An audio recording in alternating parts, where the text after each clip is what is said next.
Hollywood is known for its rapid ascents and dramatic declines, yet Rachel Zegler's story is something else entirely.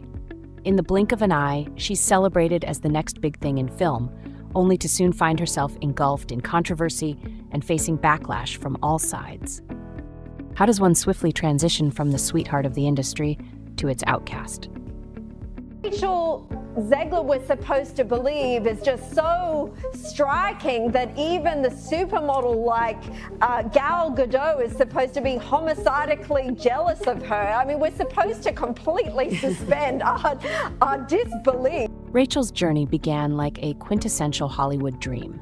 She skyrocketed to fame after being discovered in a viral audition video, securing the lead role in Steven Spielberg's West Side Story remake. Film critics couldn't stop praising her exceptional vocal prowess and captivating on-screen charm, while audiences were immediately drawn to this fresh-faced newcomer taking on such a legendary character. In interviews, Rachel appeared truly astounded by her incredible luck. "I mean, some people thought my entire rise was fabricated, and there are days when I wake up feeling the same way, but it's really a testament to embracing risks," she confessed.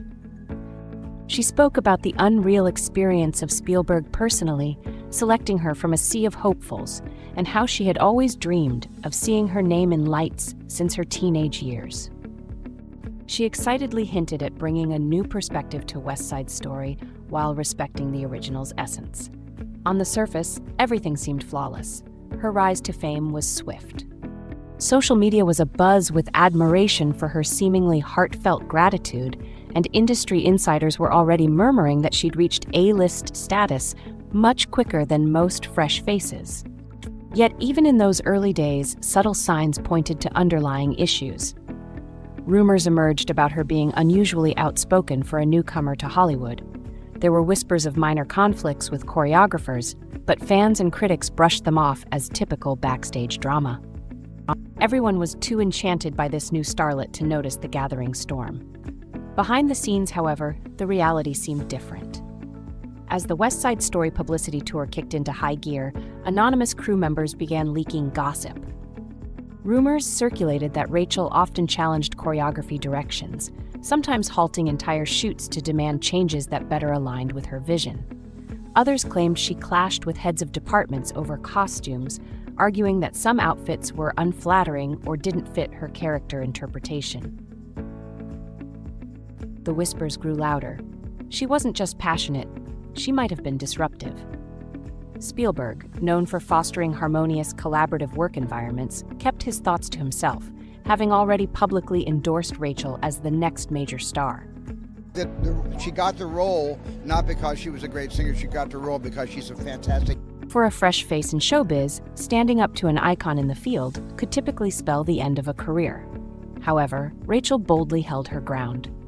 Some attributed her stance to self-assuredness, while others considered it arrogance. Whispers hinted that she critiqued camera techniques, nitpicked editing choices, and even debated dialogue nuances. It seems a few long-term collaborators of Spielberg's attempted to mediate, suggesting that trust rather than negotiation is vital in the director's method. Despite this advice, Rachel seemed unwavering, convinced that her gut instincts outweighed the insights of an Oscar-winning film legend. For some time, Spielberg maintained his supportive public image regarding Rachel. Early previews of West Side Story were well received, with audiences admiring her vocal talent and stage presence. Yet, insiders whispered that behind the scenes, the director's patience was fraying with every disagreement. Spielberg was skilled at nurturing young talent, as evidenced by his successful work with actors like Drew Barrymore and Christian Bale during their childhood. But this scenario felt different. Rumors began to circulate within the industry that Spielberg considered Rachel quite difficult to work with one source even alleging he called her dreadful to collaborate with. If true, this remark sent shockwaves through Hollywood. Spielberg is a revered figure known for fostering emerging stars. That he might speak so negatively about a newcomer was a red flag for other filmmakers. Spielberg never officially confirmed or denied these tales of tension, yet his silence was telling. People noticed his abundant praise for Ariana DeBose, Rachel's co-star in West Side Story, referring to her portrayal as captivating while proudly applauding her achievements. Rachel, by contrast, received only obligatory acknowledgments, if that. This led industry insiders to speculate, was Spielberg intentionally withholding his approval, and if so, why? The rumors persisted like distant thunder until Rachel secured the coveted role of Snow White in Disney's major live-action adaptation, a project poised to solidify her stardom. Little did anyone foresee it would instead herald the onset of her dramatic decline. Disney's expectations were sky-high for Snow White, with a budget exceeding $250 million. Executives banked on the remake's nostalgic appeal and prominent cast to engage a new generation seamlessly, similar to the success of Beauty and the Beast. The investment seemed prudent for such a timeless story of a princess, a poisoned apple, and a love-redeeming kiss. But from the outset, the production was besieged by controversy. The first issue was the transformation of the dwarfs into magical beings, intending to modernize the story while omitting classic elements deemed integral to the fairy tale's charm. Rachel's personal comments only exacerbated matters. She described the original Snow White as creepy and criticized the prince as a stalker. These remarks didn't just displease fans, they sparked a massive uproar among Disney enthusiasts. By the film's release, skepticism was already rampant among audiences. Consequently, it turned into a monumental box office flop, prompting Disney executives to convene emergency meetings addressing the film's disastrous outcome. Critics were ruthless, deriding the adaptation as void of substance and accusing the studio of excessive political correctness. Rachel's interpretation of the classic princess was specifically called out for lacking soul, fueling a deluge of negative reviews. Behind closed doors, Disney allegedly found itself in panic mode. A staggering success was anticipated, meant to be a gem in their ever-growing collection of reimagined classics. Instead, it became a cautionary tale. Central to every harsh headline was Rachel Zegler's name, with heaps of criticism attributing the film's flop to her. Exacerbating the situation further, clips from her interviews went viral for unsavory reasons. Fans were bewildered by her dismissive treatment of a beloved character as antiquated, instead of adopting a respectful approach toward the project. Even so, her reputation might not have been irreparably damaged had she reacted differently. Instead, the situation spiraled further into chaos.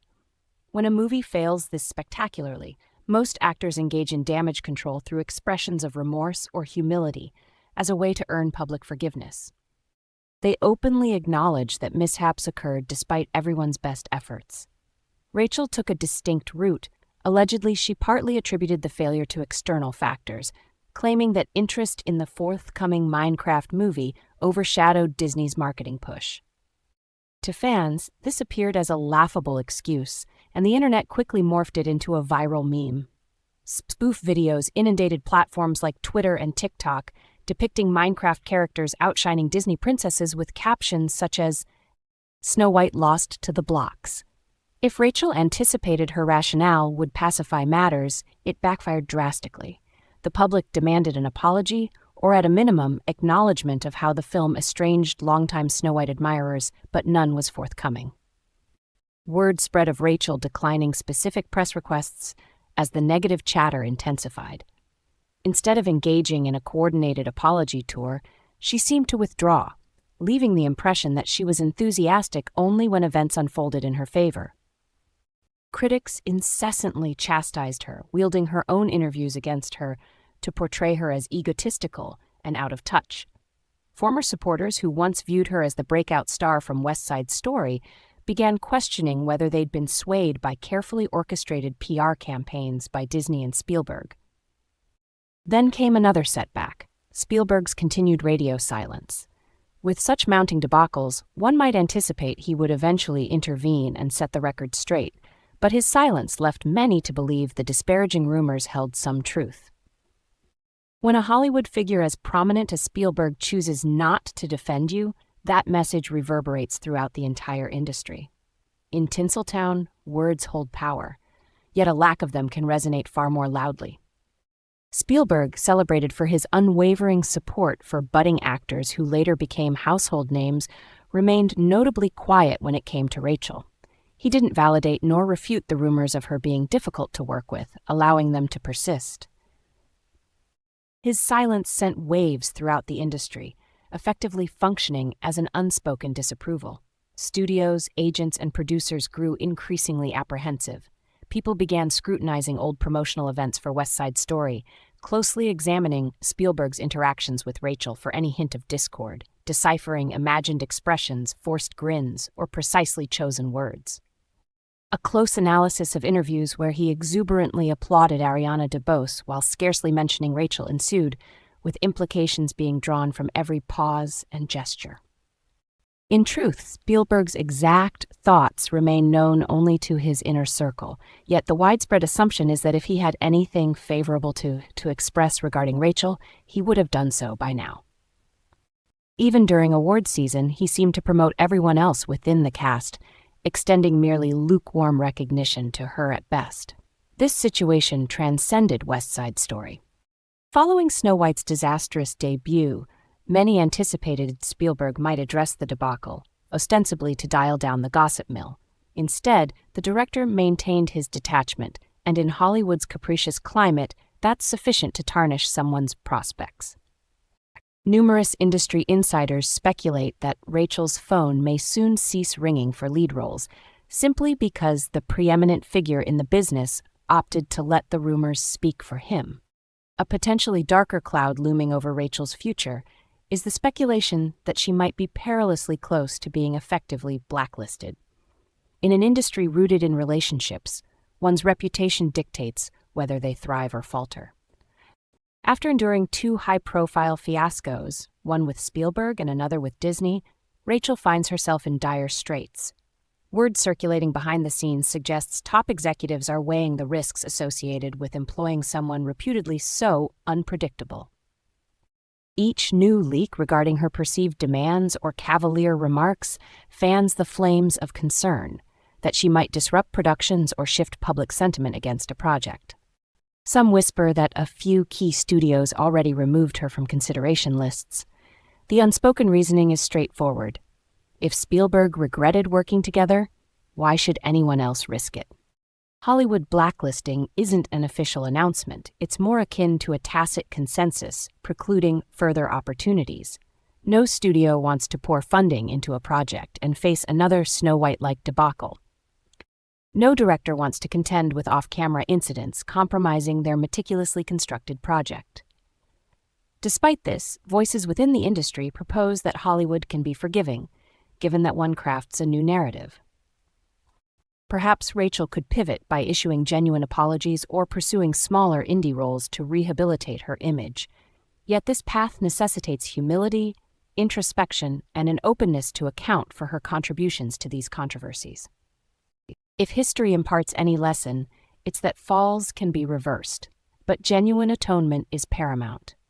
As these discussions evolve, viewers and insiders are left wondering whether Rachel can salvage her bright career advancements or if the Hollywood engine has already progressed without her.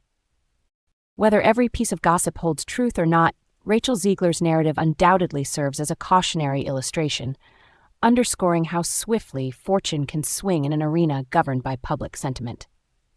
At one juncture, you're the cherished ingenue embraced by an industry.